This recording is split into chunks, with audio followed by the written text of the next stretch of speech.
Assalamualaikum warahmatullahi wabarakatuh. Selamat datang di channel Ardi Chana Farm.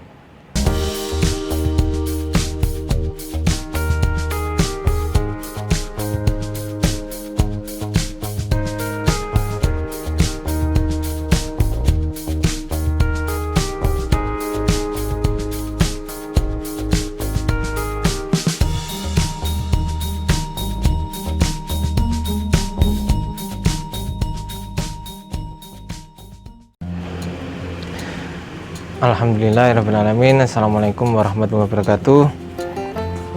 Pada hari ini saya akan membahas mengenai bibit ikan gabus yang baru dibeli, kemudian sampai tempat petani pembesarannya banyak yang mati.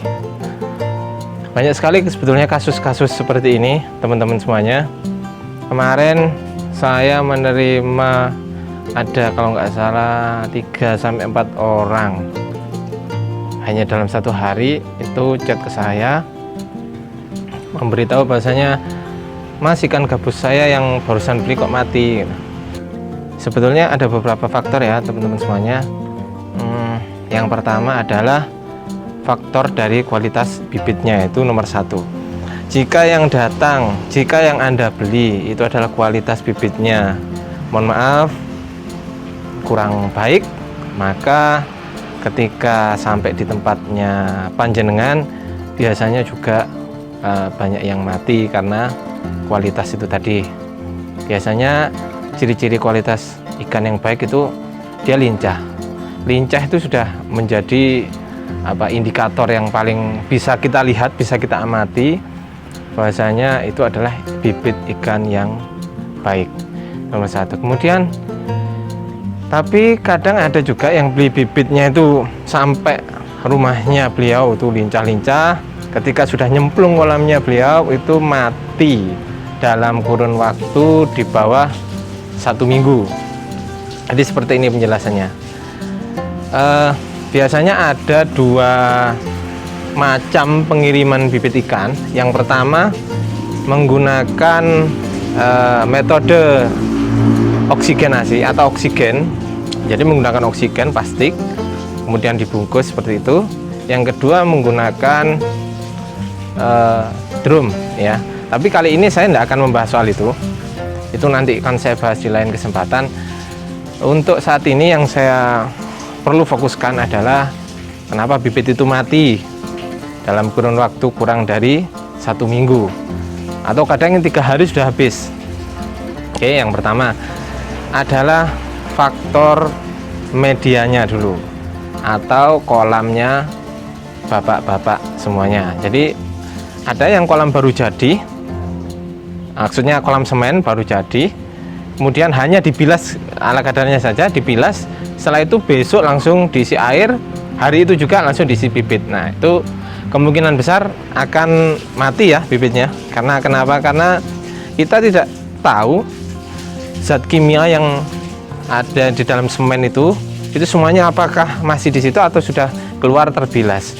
Jadi yang paling aman memang kita harus menyediakan media yang memang benar-benar sudah aman. Katakanlah media kolam semen itu sudah dibilas bersih, kemudian diendapkan berapa hari, kemudian airnya dibuang lagi, dibilas lagi, kemudian diisi air lagi dan diberikan antibiotik ataupun probiotik. Nah itu insya Allah kita bisa lihat perkembangan ke depan. Kalau endapannya tersebut airnya bagus, banyak jentik nyamuknya juga, insya Allah itu adalah indikator ya, indikator airnya layak ditebar.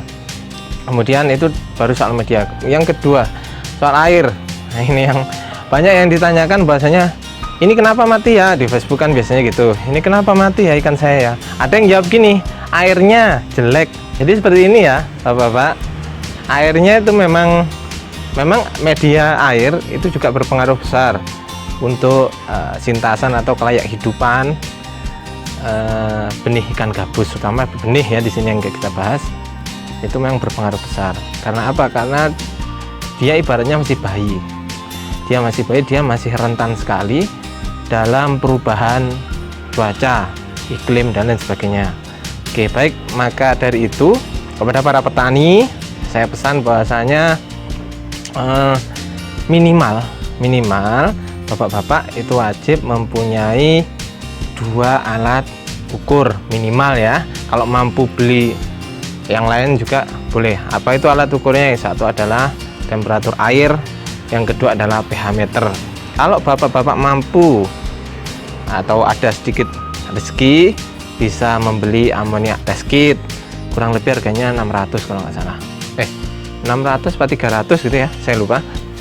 Amoniak test kit ataupun refraktometer itu untuk uji salinitas atau tingkat asin tidaknya air. Kemudian yang saya tekankan kepada petani saya adalah minimal petani saya itu mempunyai 2 alat ukur, yakni 1 temperatur, 2 pH meter ya, alatnya seperti ini. Nah nih, ini adalah pH meter. Kalau yang ini kisaran kurang lebih harganya 800.000 sampai ya 900.000 lah, ini kalau nggak salah merek Hana. Kemudian yang ini ya sebut merek lah, nggak apa-apa lah sekali-sekali. Yang ini TDS meter, tapi di sini yang kita pakai bukan TDS-nya, tapi di sini adalah ada jelas enggak ini? Ya ada temperaturnya di sini. Jadi ada untuk mengukur suhu. Jadi seperti itu. Murah kalau ini, biasanya belinya sepaket sama ini. Ya, sama ini. Ini pH meter yang sekitar harganya kalau dua ini satu paket saya dulu beli 114.000 sudah sampai rumah. Kalau yang ini enggak boleh. Kalau yang ini kurang lebih 800.000. Oke, minimal itu ya Bapak yang harus dimiliki oleh petani pembesaran ikan gabus. Jadi tes dulu pH-nya berapa, kemudian suhunya juga berapa, pastikan semuanya normal. Oke, saya kasih batasan normalnya adalah suhu normal berada di kisaran antara 28, 29 dan juga 30 itu normal. Kemudian sebetulnya ikan gabus bisa bertahan di suhu 25 derajat, 24 bisa, asalkan fluktuasinya tidak terlalu ekstrim. Kalau fluktuasinya terlalu ekstrim, maka yang terjadi adalah gagal adaptasi ya Bapak-bapak. Jadi bibit yang baru datang itu biasanya mati, itu bukan karena dia terserang penyakit bakteri, dengan syarat bahwasanya bibit datang lincah. Kalau bibit datang sudah diem aja, nggak lompat-lompat lah, pokoknya diem ngambang di atas, itu sudah sakit berarti. Tetapi yang di sini yang saya tekankan adalah ketika bibit sudah datang itu dalam kondisi bagus, kemudian 3 hari berada di kolam jenengan, kondisinya memprihatinkan, maka yang perlu dipahami adalah dia gagal adaptasi. Ya fotonya seperti ini. Saya kemarin dikirimi oleh seorang teman ya dari jauh, itu dikirimi, Mas ini tanya kenapa ini, ya ini kita lihat fotonya.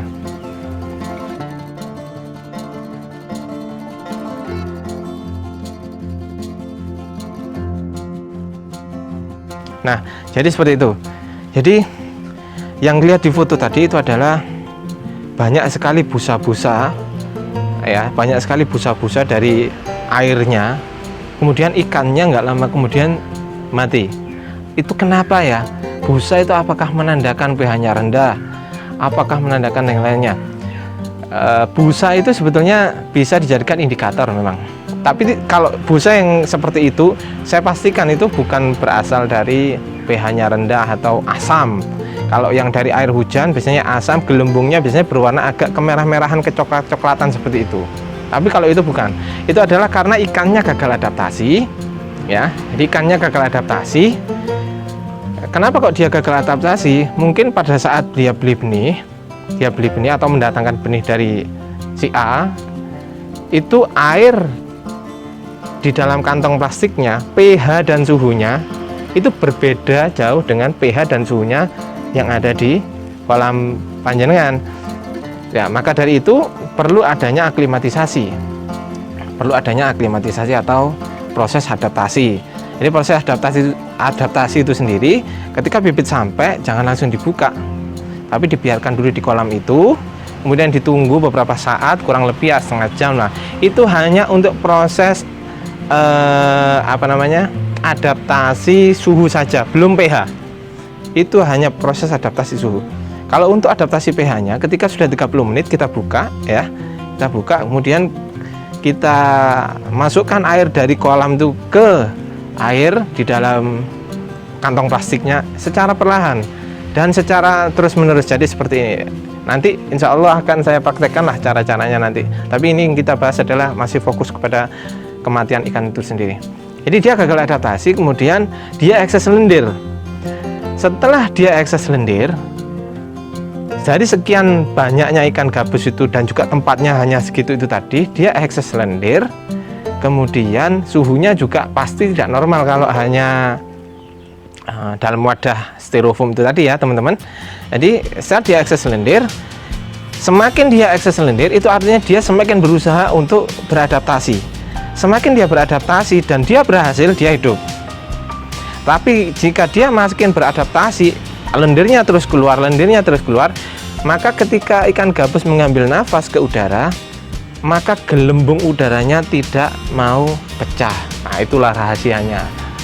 Itulah rahasianya yang saya ketahui, bahwasanya lendirnya nggak mau pecah karena gelembungnya nggak mau pecah karena tertutupi oleh lendir daripada ikan-ikan gabus yang dikeluarkan itu tadi. Jadi seperti itu sebetulnya kronologinya. Kemudian jika itu terjadi terus-menerus dan tidak diganti dengan air yang kualitasnya pH dan suhunya normal, maka pasti itu akan terjadi kematian massal. Jadi kematian massal sebetulnya bukan hanya karena penyakit Aeromonas, Pseudomonas, atau Mycobacterium dan lain sebagainya, bukan hanya itu saja. Tetapi kematian massal dapat terjadi ketika bibit ikan gabus yang baru datang itu mengalami gagal adaptasi. Kemudian bagaimana untuk agar kita dapat memberikan perlakuan yang terbaik untuk ikan gabus, maksudnya untuk benih ikan gabus, maka yang persatu adalah matangkan dulu airnya. Air kolam panjenengan itu matangkan, bukan digodok ya. Maksud saya dimatangkan itu adalah satu, dari segi umur air yang baru keluar dari sumur bor, air bor ataupun air sumur, itu kita endapkan dulu kurang lebih antara 1 minggu ya, aman 1 minggu. Kemudian jika ingin memperbaiki kualitas air menggunakan probiotik juga boleh. Ketika sudah menggunakan probiotik, jangan pakai antibiotik lah. Kalau menggunakan antibiotik seperti jus daun pepaya ataupun sari buah mengkudu yang sudah matang itu boleh, itu juga boleh. Kemudian setelah itu siapkan kolam yang minimal kurang lebih sesuai dengan habitat asli. Jadi ya dikasih eceng gondok lah, biar dia juga bisa, kan banyak manfaat eceng gondok yang sudah saya jelaskan di video-video sebelumnya.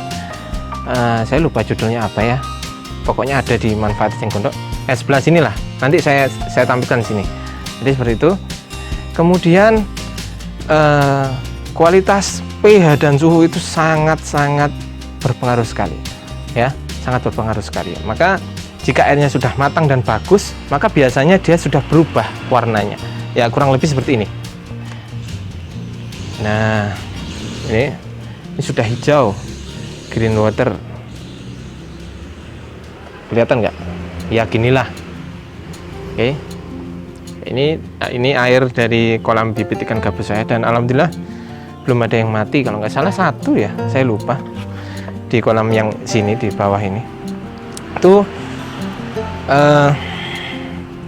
untuk lebih lengkapnya memang kita harus benar-benar banyak belajar. Jadi kita jangan malas-malas baca, entah itu baca artikel-artikel jurnal ataupun buku-buku yang lain, ataupun melihat tutorial-tutorial di YouTube yang sekiranya dapat dipertanggungjawabkan. Insya Allah di dalam video-video saya bisa mempertanggungjawabkan secara ilmiah. Jadi bukan main kira-kira. Jadi kalau secara ilmiah itu bisa digeneralisasikan atau dipakai secara umum, entah itu di daerah A, di daerah B, dan lain sebagainya. Kadang ada yang bilang, Mas, beda airnya, di tempat saya airnya bagus, tempat saya airnya jelek. Oke, kita main ukuran sekarang, pH-nya berapa, suhunya berapa, kemudian ada enggak di situ kadar Fe-nya atau kadar besinya. Kalau ada kadar besinya, ya auto mati ya ikannya ya. Ada kadar besinya auto mati. Kemudian kalau ada kaporitnya juga, itu kalau terlalu banyak kandungan kaporitnya juga pH-nya juga pasti tinggi ya. pH-nya juga pasti tinggi. Jadi saran saya memang pas waktu pesan bibit ikan gabus, usahakan kolam Bapak sudah disiapkan. Nanti saya akan membahas soal persiapan air dan medianya untuk penebaran bibit ikan gabus yang insya Allah belum pernah dibahas oleh siapapun, insya Allah. Jadi seperti itu. Sekian dari saya, Ardi Chana Farm. Salam albumin dan wassalamualaikum warahmatullahi wabarakatuh.